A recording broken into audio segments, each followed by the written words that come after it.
The book of Lamentations. It's a unique book in the Old Testament that contains 5 poems from an anonymous author who survived and is now reflecting back on the Babylonian siege of Jerusalem and the destruction and the exile that followed. Remember the whole story from the book of 2 Kings. The fall of Jerusalem and the exile was the most horrendous catastrophe in Israel's history up to this point. So remember, God had promised Abraham the land. He'd given David victory to make Jerusalem Israel's capital. And from David came the royal line of kings. You had God's presence there in the temple, and that's where the priests maintained the rituals of Israel's worship. And after 500 years of all of this history, in the summer of 587 BC, the city fell to Babylon. It was all decimated and gone. And so the book of Lamentations is a memorial to the pain and confusion of the Israelites that followed this destruction.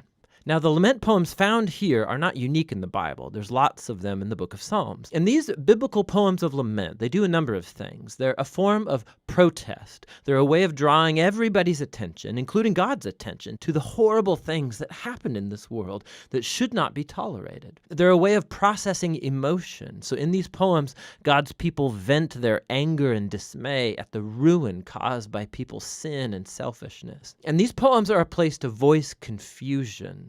Suffering makes us ask questions about God's character and promises, and none of this is looked down on in the Bible. Just the opposite. These poems of lament give a sacred dignity to human suffering. And so these human words of grief that are addressed to God have now become part of God's word to his people. The design of these 5 poems is very intentional. It's part of the book's message.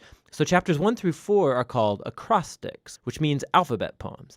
Each poetic verse begins with a new letter of the Hebrew alphabet, which is made up of 22 letters. Now, this very ordered and linear structure, it's in stark contrast to the disorder of the pain and the confused grief that's explored in these poems. So it's like Israel's suffering is explored A to Z and is trying to express something that is inexpressible. Chapters 1 and 2 each have 1 verse per letter, giving them a really similar design, but the themes are very different. So chapter 1 focuses on the grief and shame of a figure called Lady Zion. The poet personifies the city of Jerusalem as a widow, also called the daughter of Zion. And she sits alone. She's bereaved of her loved ones, devastated. No one comes to comfort her. It's a very powerful metaphor. And then Lady Zion speaks. She calls on the Lord to notice her fate. And through this image, the poet, he's showing that the city's destruction brought a level of psychological trauma on the Israelites that can only be expressed as the experience of a funeral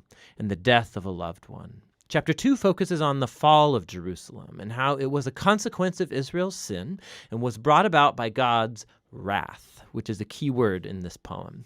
Now, it's important to remember that in the Bible, God's wrath is not spontaneous, volatile anger. The biblical poets and prophets, they use this word to talk about God's justice. So Israel had entered a covenant agreement with God, and for centuries they've been violating it by worshiping other gods, perpetrating injustice, oppressing the poor.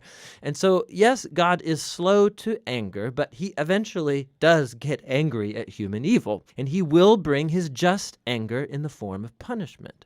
In the case of Jerusalem, this involved allowing Babylon to come and conquer the city. And so this poem is acknowledging that God's wrath is justified, but this doesn't keep the poet from lamenting and asking God to show compassion once again. Chapter 3 breaks this design pattern by having 3 verses per letter, so it's the longest poem in the book. And the voice is that of a lonely man speaking out of his suffering and grief as a representative of the whole people. And what's interesting is that this chapter is full of language that's drawn from other parts of the Old Testament, from the laments of Job and from other important lament psalms, and even from the suffering servant poems in Isaiah.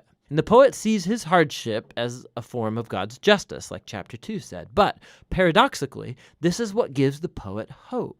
And it leads him to offer the only hopeful words in the whole book. Because of the Lord's covenant faithfulness, we do not perish. His mercies never fail. They're new every morning. How great is your faithfulness, O God. So I say to myself, the Lord is my inheritance, therefore I will put my hope in him. So the poet reasons, if God is consistent enough to bring his justice on human evil, then he'll also be consistent with his covenant promise to not allow evil to get the final word. And so for this poet, God's judgment is the seedbed of hope for the future.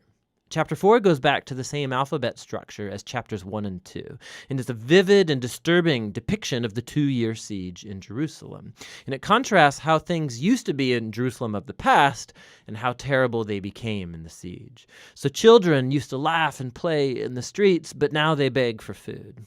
The wealthy used to eat lavish meals, but now they eat whatever they can find in the dirt. And the royal leaders used to be full of splendor, but now they're famished and dirty and unrecognizable. And the anointed king from the line of David has been captured and dragged away. So the poem's power comes from the shock of these contrasts, and it's exploring the depth of the suffering that Israel brought on itself. Now, the final poem is unique because it breaks the design pattern. It's the same length as all of the other alphabet poems, but the alphabet order is gone.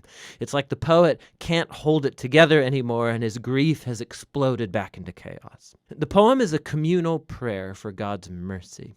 Israel begs God not to ignore their suffering or abandon them. And the poem offers a long list of all of the different kinds of people who were devastated by the fall of the city. They ask God not to forget these people, and they lament on behalf of others, giving voice to their pain.